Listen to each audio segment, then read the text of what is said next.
सुचारिता जी, सावरकर जी ने कहा है कि आप मुसलमान हो इसलिए मैं हिंदू हूँ, वरना मैं तो विश्व मानव हूँ।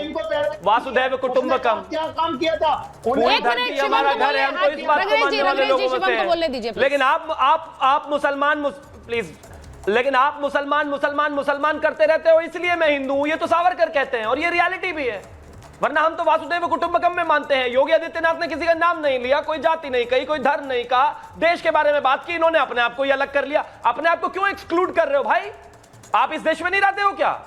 देश का मतलब क्या होता है? देश में हिंदू भी है, मुसलमान भी है, सिख भी है, ईसाई भी है, पारसी भी है, जैन भी है, बौद्ध भी है, सब है भाई। आप इतना अपने आप को बाहर क्यों कर रहे हैं? यही प्रॉब्लम है कि आप अपने आप अंदर ही अंदर, और सारी पार्टी भी, इंडिया अलायंस भी, खास तौर पर मुसलमानों को इकट्ठा करते जाओ, वोट जिहाद बताते जाओ, उनको एक मुश्त वोट की तरह इस्तेमाल करते जाओ और हिंदुओं को जातियों में तोड़ते जाओ। अब योगी आदित्यनाथ जी ने उस बात को लेकर सीधा बोल दिया एक लाइन में, तो आपको दर्द हो गया कि अरे ऐसे कैसे कोई इकट्ठा होने की बात कर सकता है। गुनाह नहीं कर दिया है, इकट्ठा होना ही चाहिए। एक देश को, एक समाज को, लोगों को इकट्ठा होना ही चाहिए और इकट्ठा रहना चाहिए, और इसमें कोई तोड़ने वाली राजनीति नहीं है और इसमें कोई हिंदू मुसलमान भी नहीं है। मुझे एक चीज बताइए, लारी जी से या फिर रंगरेज जी से एक बयान में कहीं एक शब्द बता दे जहां पर हिंदू मुसलमान अच्छा उन्होंने बोलो। क्या योगी आदित्यनाथ ने कोई एक हिंदू या मुसलमान किसी भी शब्द का इस्तेमाल किया है क्या? बताइए। बाकी किसी अन्य धर्म में नहीं। जरा एक बार मैं सीधे देखिए, सुनिए लारी जी आपने तो इसको देखिए। लारी जी एक बात तो मैं आपको धन्यवाद दूं, सुनिए लारी जी एक बात तो मैं आपको धन्यवाद दूं कि कम से कम इस पर आपने हिंदू मुसलमान नहीं किया। सुन तो लीजिए मेरी बात, इस पर मैं आपका धन्यवाद दूंगी कि कम से कम आपने हिंदू मुसलमान नहीं किया, आपने इसे योगी आदित्यनाथ वर्सेस अखिलेश यादव की सियासत कर दिया। वो कम से कम इस देश के लिए तो ठीक है, वो कम से कम इस देश के लिए ठीक है। आप उस पर सियासत कर लीजिए, इसे हिंदू मुसलमान मत करिए, वो बेहतर है। मैं हिंदू मुस्लिम नहीं कर सकता हूँ, अल्लाह को मानता हूँ, शाक्त हूँ मैं। अरे राम का भी नाम ले, ये भी बता दे रहा हूँ। अल्लाह को मानता हूँ, मंगला काली भी गाता हूँ तो अल्हम्दुलिल्लाह भी बोलता हूँ। अब जो बात ये कह रहे हैं, अल्हम्दुलिल्लाह भी बोलते हैं तो नहीं, आपने तो कृष्ण जन्माष्टमी की बधाई भी दी, आपने कृष्ण जन्माष्टमी की बधाई भी दी। इसीलिए लारी जी मैं आपसे उम्मीद करती हूँ कि जब एकजुटता की बात होती है तो उसकी सराहना कीजिए। राजनीतिक दायरे में रहकर हम उसकी सराहना नहीं कर पाते। मैं जवाब दे रहा हूँ। दयानंद जी होता यही है ना, एकदम होता है। कारण है, आपको मैं गिना देता हूँ। किसने पाकिस्तान को बंटवारा किया? अच्छा, किसने बांग्लादेश को बंटवारा किया? साधुओं पर गोली किसने चलाया? इमरजेंसी किसने? उसी का पोता बेटा बोल रहा है कि जाति में हम बांटेंगे जितना हक। अरे आपने तो बाबा साहब अंबेडकर को नहीं दिया, आप दलित की बात करते हैं। हमारे जो सबसे प्रिय काशी राम जी थे उनको भारत रत्न नहीं दिया और दे दिया वो क्रिश्चियन को, उसका मैं नाम भी नहीं लेने दिया। जो हिंदुओं को ह्यूज मात्रा में क्रिश्चियन बनाया, मैं उसका नाम नहीं लेना चाहता हूँ। और आप देश के बंटवारा, आप देश की बात करते हैं, हिंदुओं पर जजिया टैक्स लगाया, आपने इमरजेंसी कराया, नसबंदी करवाया, आप हिंदुओं के इस देश में। दयानंद जी मैं आपसे ये अनुरोध कर रही हूँ, दयानंद जी मैं अनुरोध कर रही हूँ, क्योंकि देश में अगर किसी को सर्वोच्च सम्मान दिया गया है तो वो एक भावना को देखकर और उनके योगदान को देखकर दिया। आपसे मैं बस ये कहना चाह रही हूँ। एक मिनट लारी जी कॉन्टेक्स्ट पे वापस आए, कॉन्टेक्स्ट पे वापस आते हैं। उन्होंने जो बात कही है वो राजनीति को लेकर कही, और वो ये कह रहे हैं कि जो लोग बार बार जिन्होंने सनातन का अपमान किया और दरकिनार किया वो तो ना ही बोले, उनका पॉइंट ये। अब मैं एक बार वरुण जी आपसे पूछ रही हूँ, जब हम ये कहते हैं कि बटेंगे तो कटेंगे, बांटने वाला हथियार क्या होता है? बांटने वाला हथियार आरक्षण की बात बार बार ये उठाकर कहना कि आरक्षण खत्म हो जाएगा तो आप अगड़ा पिछड़ा करा दो, ये लड़ाई लगवा दो इस देश में कि आरक्षण खत्म होने वाला है, जबकि उस पर कोई ऐसा फैसला नहीं आया, कोई बयान नहीं आया। कौन दे रहा था ये बयान? वरुण जी जरा बताइए। सुचारिता जी, आपकी बात मैं समझ गया, लेकिन मैंने हमेशा इस बात पर स्ट्रेस किया है कि कांग्रेस पार्टी को नेहरू जी, इंदिरा जी, राजीव जी के विजन के ऊपर चलना चाहिए, गांधीयन थॉट के ऊपर चलना चाहिए।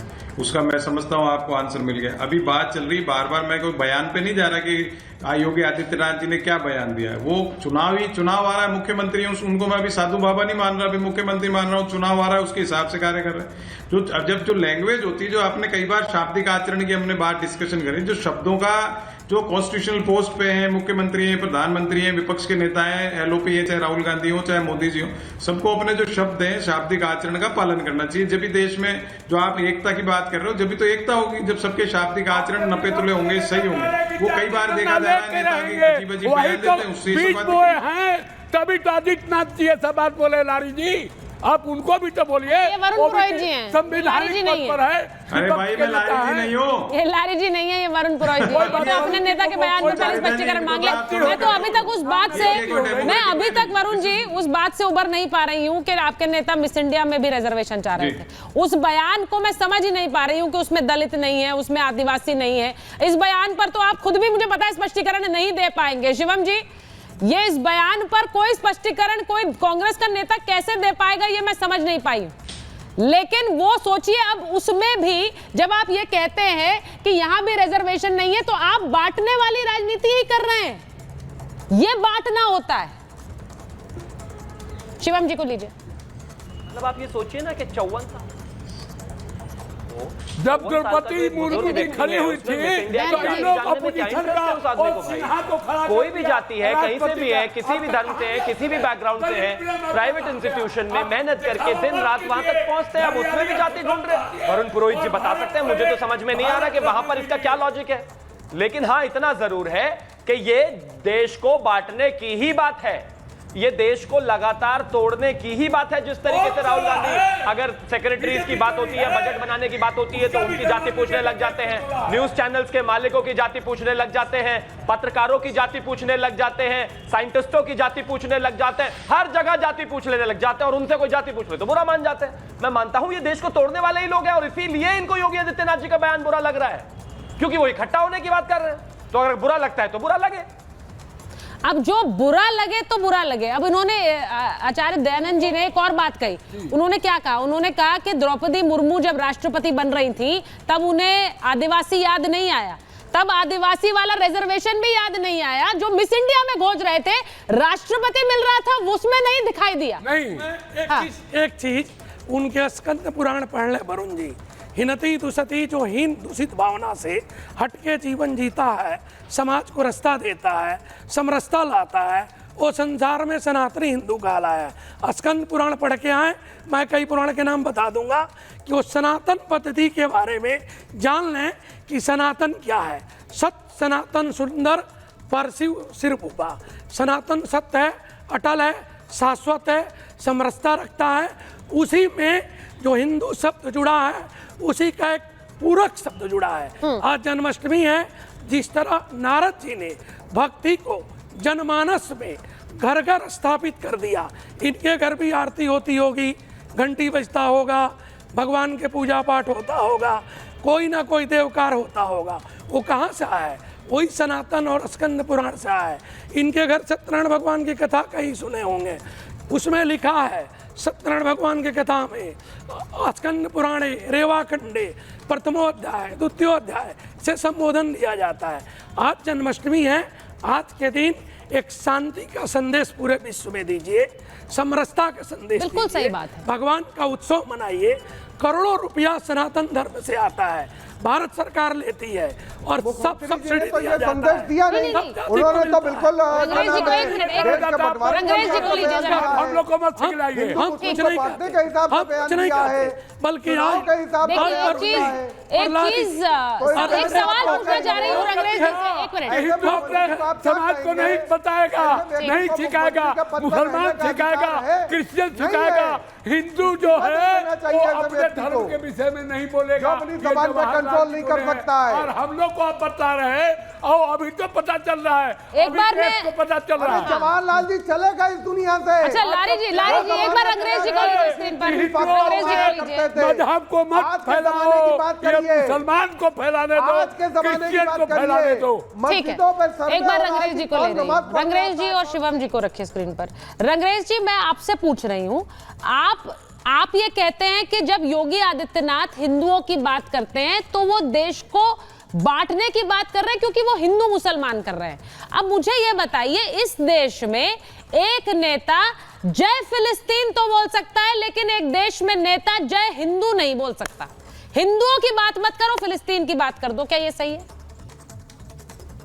देखिए सुचारिता जी, हमारे शिवम भाई और जितने हमारे हिंदू भाई हैं वो कुछ भी बोल सकते हैं, सबको अपना अपना अधिकार है। आप भी कुछ भी बोलते हैं सर, आपको भी पूरा अधिकार है। देखिए हर भारतीय को अधिकार है, यही तो अच्छी बात है इस देश की। देखिए मैं सुचारिता जी, जय फिलिस्तीन हम आज भी बोल रहे हैं, आपके टीवी चैनल पे मैंने कहा ना, यही तो देश को, वो हमारा संबंध है, यही देश को महान बनाता है कि एक रंगरेज जी भी कुछ भी बोल सकते हैं, एक शिवम त्यागी जी भी कुछ भी बोल सकते हैं। तो फिर आप किस मुंह से ये कहते हैं कि वो बंटवारा कर रहे हैं? हिंदू के लिए बोलने बंटवारा होता है? अरे सुचारिता सुनिए, जब हमारे बैरिस्टर साहब ने जय फिलिस्तीन का नारा दिया तो वहां पर कुछ लोगों ने हिंदू राष्ट्र का भी नारा दिया, तो हमने तो नहीं उसका कोई रिएक्ट नहीं किया, ना हमने कोई उसको कहा। हिंदू कहाँ रहता है सर? इस तरह हिंदुस्तान में ही तो रहता है, भारत में ही तो रहता है। ये जो परिवर्तन हो रहा है भारत में ही रहता है ना। धीरे कैसे लोगों का माइंड दूसरे देश की जय तो नहीं करी है भारतीय संसद में। मैं कह रहा हूँ भाजपा की सरकार मुसलमानों से दुश्मनी निभा रही है, दुश्मनी करती है। नहीं, ये बहुत सीरियस एलिगेशन है, ये बहुत सीरियस एलिगेशन है। ये हंसकर मजाक में नहीं जा सकता। आप ये कह रहे हैं कि हिंदुओं के साथ, मुसलमानों के साथ ये सरकार नाइंसाफी कर रही है, बहुत सीरियस एलिगेशन।